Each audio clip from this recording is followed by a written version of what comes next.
May I kindly introduce you to an 80-year-old parrot.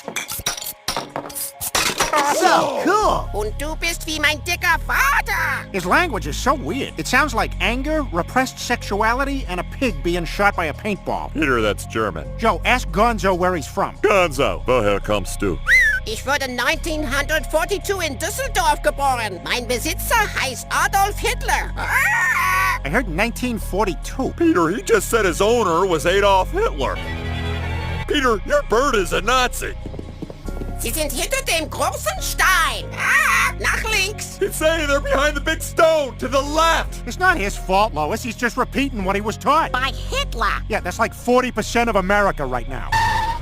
Quick, Gonzo, we gotta go.